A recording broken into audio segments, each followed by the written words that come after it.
আমাদের ওসমান হাদির চিকিৎসা নিয়ে হাজার হাজার নিউজ বাংলাদেশের পেপার পত্রিকা এবং সেলিব্রিটিরা শেয়ার করতেছেন। আমি আসলে জানি না এসব নিউজের সোর্স কি। তারা নিজেরাই যে কোনো একটা নাম দেয়, ওসমান হাদির ভাই অমুক তমুক বলেছে। কিন্তু আমার মনে হয় এরকম কেউ কিছু বলে নাই।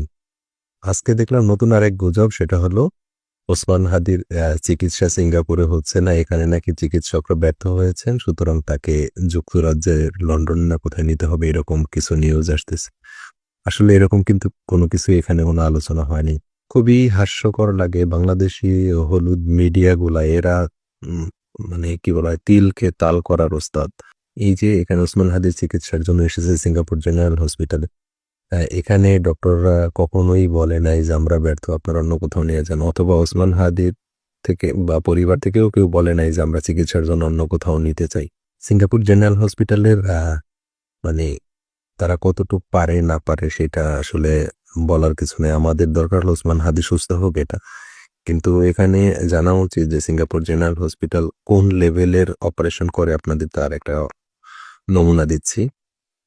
আজকে থেকে প্রায় 25 বছর আগে 2001 সালের দিকে তখন টেকনোলজি তো আর অনেক পিছিয়ে ছিল।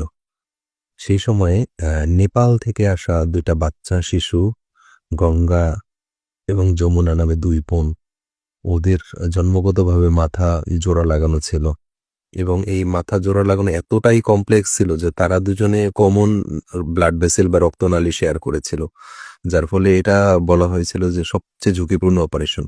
এবং সেই অপারেশন সিঙ্গাপুর জেনারেল হসপিটালের নিউরোসার্জারি বিভাগই সেই অপারেশন করেছে এবং ডক্টরের ধারণা ছিল যে সেই অপারেশন করতে আনুমানিক 30 ঘন্টার মতো সময় লাগতে পারে। কিন্তু ইন্টারেস্টিংলি যে সেই অপারেশন করতে প্রায় 104 ঘন্টা সময় লেগেছিল। সোমবার দিন সকালে অপারেশন শুরু হয়েছিল, শুক্রবার দিন বিকাল 4টায় শেষ হয়েছিল। পুরা সপ্তাহ ধরে একটা অপারেশনে চলেছিল। তবু সেই অপারেশন সাকসেসফুল হয়েছিল এখানে, যেটাকে বলা হয় পৃথিবীর ইতিহাসে সবচেয়ে দীর্ঘতম অপারেশন। 104 ঘন্টা। আপনি একটু চিন্তা করে দেখেন এবং সেই সময়ে এই অপারেশন করার জন্য যেসব টেকনোলজিগুলো দরকার ছিল, 3D প্রিন্টিং থেকে শুরু করে যেসব টেকনোলজিগুলো ইউজ করা বা 3D স্ক্যানার, এরকম বেশ কিছু সবচেয়ে টপ লেভেলের যেসব টেকনোলজিগুলো দরকার ছিল, সেইগুলোও সিঙ্গাপুর জেনারেল হসপিটালে সেই সময়েই ছিল। আর সিঙ্গাপুরের এদের ধর্মই হলো এরকম যে পৃথিবীর যত বেস্ট টেকনোলজি শুরু হবে সর্বপ্রথমে তারা নিয়ে আসবে, এবং শুধু এমন এক দেশের না, 5টা টেকনোলজি আসলে 5 দেশের 5টাই তারা রিজার্ভ রাখবে। সুতরাং এখানে টেকনোলজির কোনো ইস্যু না, কোনো কিছু ইস্যু না। এখানে ডক্টররা কতটুকু কম্পিটেন্ট সেটা নিয়েও আসলে আমার গর্ব করার বা করার কিছু নেই। যুক্তরাজ্যে বা যুক্তরাষ্ট্রে যেখানেই ভালো চিকিৎসা হয় সেখানে ওসমান হাদিকে নেওয়া হোক, কোনো সমস্যা নেই। কিন্তু ব্যর্থ হলো, পারলো না, এরকম বলার মনে হয় আমার মতে তেমন কোনো সুযোগ নেই। কারণ এখানে আ আমার মনে হয় পৃথিবীর সবচেয়ে বেস্ট ট্রিটমেন্টের একটা ট্রিটমেন্ট সেন্টারেই তারা এসেছে। তারপরও ইউকে, আমেরিকা ওইসব জায়গাতে ওয়ার বা যুদ্ধ রিলেটেড বেশ কিছু হসপিটাল আছে যারা এইসব জিনিসকে বেশি ডিল করে।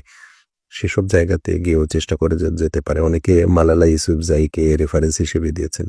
প্রত্যেকটা পেশেন্টই ইন্ডিভিজুয়াল এবং প্রত্যেকটা পেশেন্টই আলাদা। প্রত্যেকজনের রোগ আলাদা, তাদের রোগের ধরন আলাদা, সিভিয়ারিটি আলাদা, সুতরাং আউটকামও আলাদা হবে।